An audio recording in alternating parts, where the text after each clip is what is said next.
안녕하십니까 여러분, 반갑습니다. 누구나 이해하시기 쉽게 기업에 대한 정보를 전달드리고 있는 대기업 김아지 멘토입니다. 오늘은 우리 여러분과 같이 엠브레인이라는 종목에 대해서 좀 말씀을 나눠볼 겁니다. 지금 현재 이 시장에서 주목을 받고 있지는 못한 그런 종목이지만 그래도 분명히 여기에 지금 투자를 하고 계신 누군가는 계시기 때문에 오늘 이 엠브레인의 실적과 관련된 내용 이야기를 좀 나눠볼 거예요. 지금 현재 이 엠브레인의 실적이 의미하고 있는 이러한 의미에 대해서 같이 좀 고민하는 시간을 좀 가져볼 거고, 그리고 이런 것들을 토대로 해서 향후 이 엠브레인의 주가는 어떻게 흘러갈 가능성이 높을까, 이 부분도 같이 오늘 영상에서 말씀 나눠보도록 하겠습니다. 우선 이렇게 좀 보시면요, 이번 14일자로 지금 현재 엠브레인 공시가 올라왔습니다. 자, 이 부분은 23년도 7월 1일부터 23년도 말일까지의 반기입니다. 반기이고, 오른쪽 거는요, 22년도 연간, 22년도 7월 1일부터 23년도 6월 30일, 그러니까 약 1년이란 기간 동안 하는 거예요. 이것도 마찬가지고, 이 매출액 같은 경우 한번 놓고 비교해보면요, 요거는 사실 이 부분은 큰 의미는 없으니까 이 부분 차치하고 이렇게만 한번 좀 보겠습니다. 보시면 22년도 7월 1일부터 23년도 6월 30일까지의 매출액이 549억 원이에요. 근데 23년도 7월 1일부터 23년도 말일까지의 매출액이 312억 원입니다. 그러면 여기다 곱하기 2를 해봤을 때 이 반기 실적이 더 좋다라는 게 우리가 좀 이렇게 유추를 해낼 수가 있겠죠. 이 영업이익 같은 경우에도요, 22년도 7월 1일부터 23년도 6월 30일까지 12개월간의 영업이익이 47억 원이었는데 23년도 7월 1일부터 말일까지의 영업이익은 32억 원으로 이것 또한 과반수를 지금 현재 넘어가고 있습니다. 당기순이익도 마찬가지예요. 그래서 1월 1일부터 12월 31일까지 놓고 비교를 해야 사실 이게 좀 어느 정도 잘 비교가 되겠지만, 그래도 이렇게 반기와 1년을 놓고 비교를 했을 때 이 반기가 과반수를 넘어가고 있는 거니까 지금의 이 흐름은 좋다라고 우리가 이야기를 해볼 수 있습니다. 자, 그러면 이렇게 올라온 이 공시 자료 말고요, 한번 이 엠브레인의 과거의 분기부터 또 연간 실적 이렇게 놓고 한번 비교를 해 볼게요. 자, 이렇게 네이버 증권 들어오시면 이렇게 공시 자료 재무제표를 확인하실 수가 있습니다. 보시면요, 19년도, 20년도, 21년도, 22년도, 23년도 이렇게 해서 연간 실적표를 비교를 해볼 수가 있어요. 매출액 먼저 좀 보시면요, 매출액 같은 경우에 지금까지 계속해서 점진적으로 약 1년에 한 20억씩 증가를 해 오다가 22년도 올라오면서 약 한 75억 원 정도 규모로 갑자기 매출액이 확 증가를 했습니다. 근데 23년도 6월까지의 연간 실적 또한 약 30억 원 정도, 36억 원 정도 증액이 되었죠. 그러니까 이 매출액 같은 경우에 점진적으로 우상향을 하고 있다. 우리가 이렇게 확인을 해볼 수 있겠고요. 영업이익 부분 보면요, 영업이익은 2022년도까지는 우상향을 하고 있다가 23년도 들어와서는 22년도에 비교해선 조금 소폭 감소를 하는 그런 흐름을 지금 보여주고 있습니다. 당기순이익도 거의 마찬가지예요. 19년도, 20년도, 21년도, 22년도까지는 꾸준히 여기까지 우상향을 해주다가 23년도에 또 영업이익과 마찬가지로 소폭 감소하는 그런 흐름을 보여주고 있습니다. 지금 우리 여러분께서 보고 계신 건 여러분 연간 실적입니다. 그러면 이전에 이 분기별 실적으로 한번 좀 체크를 해 볼게요. 22년도 4분기, 그리고 23년도 1분기, 2분기, 3분기, 4분기입니다. 자, 매출액 같은 경우에는 22년도 매출액이 굉장히 좋았습니다. 근데 23년도 들어오면서부터 이렇게 좋지 못한 흐름을 보여주고 있었어요. 근데 가장 최근 들어와서 23년도 4분기 때 매출액 굉장히 2배가 넘는 3분기 대비 4분기 매출액이 2배가 넘는 상승을 해주면서 증가를 해주면서 이러한 흐름을 보여주고 있고요. 영업이익 또한 22년도 4분기 때 굉장히 영업이익이 좋았다가 23년도 1분기 때 적자로 한번 전환이 됐었어요. 근데 바로 다시 2분기 들어서는 다시 흑자로 전환을 해주고 3분기 때 약 1억 원 정도 증가를 해서 3억 원 정도를 기록을 해 주었는데 23년도 4분기 때 그래도 굉장히 큰 폭으로 이 영업이익이 증가를 한 게 우리 눈에 들어옵니다.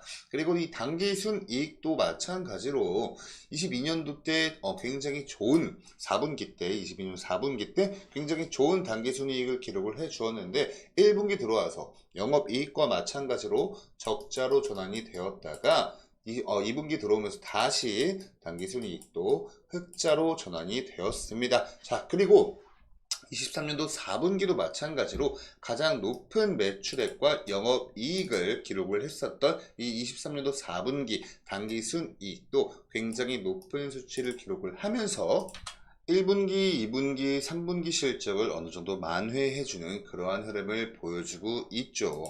그래서 아까 저희가 이 공시를 보면서 이 매출액과 영업이익 그리고 당기순이익 부분 그리고 여기로 넘어와서 이 연간 실적을 보면서 매출액과 영업이익과 당기순이익이 22년도와 비교를 했을 때 조금 흐름이 좋지 못한 그런 부분을 우리가 확인했었습니다. 근데 그러한 이유가 여기서 1분기, 2분기, 3분기 실적이 그렇게 썩 좋지는 못했다라는 걸 우리가 확인할 수 있고요. 대신에 이 4분기 때 가장 최근이었던 4분기 때 거의 어느 정도 좀 만회를 해주는 모습을 보여주면서 그래도 가장 최근의 모습이 그래도 지금까지의 모습 중에서 가장 낫다 이렇게 우리가 좀 볼 수 있겠습니다. 그리고 여기서 조금 더 나아가서 이제 조금 더 이 24년도 1분기의 실적도 우리가 좀 기대를 해볼 수 있는 요소가 뭐가 있냐면 여러분 이제 24년도에 총선을 우리가 앞두고 있습니다. 곧 다가오는 4월 달에 총선을 하는데 그 전에 아마 매출이 오를 그 전에 1, 2, 3개월 1월, 2월, 3월 해가지고 1분기죠. 그래서 이 1분기 실적을 제가 좀 기대를 하고 있는 이유가 뭐냐면요. 엠브레인 여러분 어떤 회사죠? 리서치 회사죠. 리서치 사업을 하고 있는 그러한 회사입니다.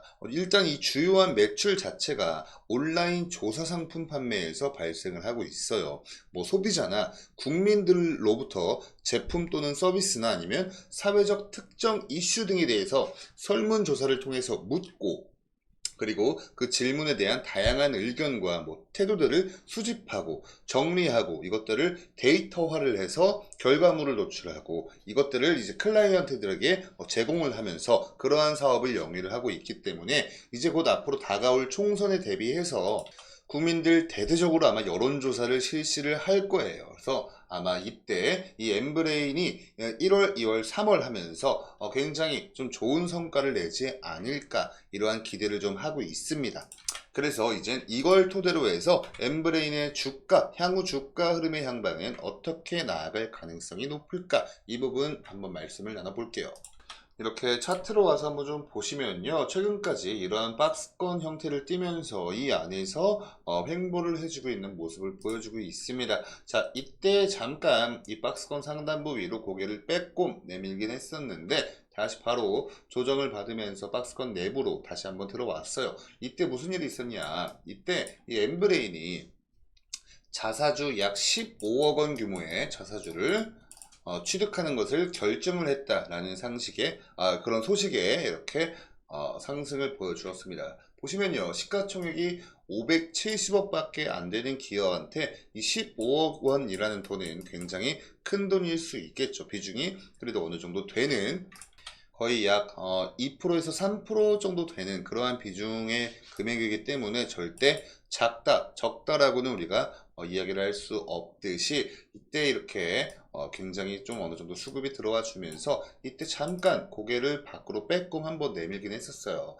그러다가 이제 지금 다시 조정을 받고 지금 현재 주가의 위치는 딱 지금 거의 박스권 상단 부분인 3,120원에서 거래가 이루어지고 있는데 오늘 지금 장에서 현재까지 거래량이 382 거래량밖에 되지 않습니다. 그래서 지금 현재는 거래량 자체가 굉장히 말라있는 그러한 상황이기 때문에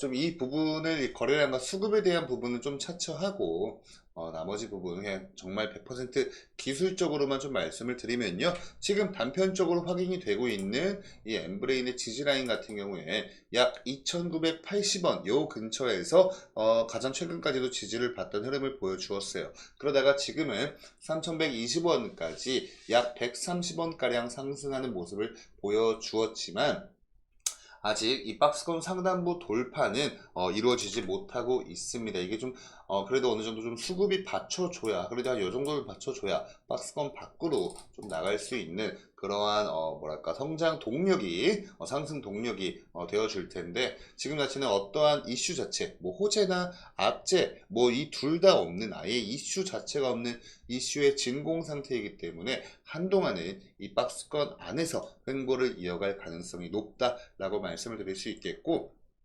아까 제가 잠깐 말씀드렸지만 이제 곧 다가오는 총선 때문에 아마 이제 국민들 범국민들 대대적으로 이 여론조사들을 엄청나게 할 거예요. 그래서 그때는 조금 이제 우리가 24년도 1분기 실적은 기대를 해볼 수 있는 만큼 아마 지금 이 자리에서 추가적인 조정보단 제 개인적인 생각으로는 상승할 수 있는 그러한 여력이 좀 더 크지 않을까 이런 생각을 하고 있습니다. 그래서 만약에 상승하는 흐름을 나와준다면 아마 이 박스권 돌파 정도는 될 거예요. 이 1분기 실적을 기대하는 그런 이제 기대감 때문에. 근데 돌파를 하더라도 이때 당시 굉장히 여러 번 저항을 맞았던 이 부분이죠. 이 부분에서 또다시 저항을 받을 확률이 높아 보입니다. 그래서 이 선을 딱 그어보면 약 3,250원 근처거든요. 그래서 3,250원 근처에서 조금 저항에 맞아서 다시 한번 밀릴 가능성도 있겠고, 만약에 이러한 부분을 뚫고 올라가 주려면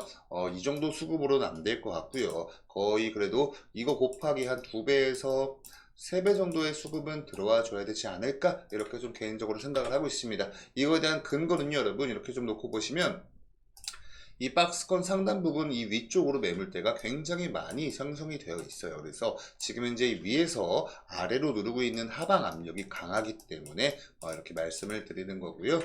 이러한 기술적인 분석은 저의 100% 개인적인 견해이기 때문에 절대로 정답이 될 수는 없다는 점 우리 여러분들 인지를 좀 하셨으면 좋겠고, 그냥 단순히 우리 여러분들 투자 판단하실 때 그냥 이 근거 마련에 보탬이 되었으면 좋겠습니다. 자, 여기까지 이렇게 엠브레인에 대해서 말씀을 나눠보았고요. 오늘 영상이 우리 주주님들께 조금이나마 도움이 되었다면 영상의 좋아요 버튼 한 번씩만 꼭 부탁드리도록 하고요. 저는 그럼 다음 영상으로 인사드리도록 하겠습니다. 감사합니다.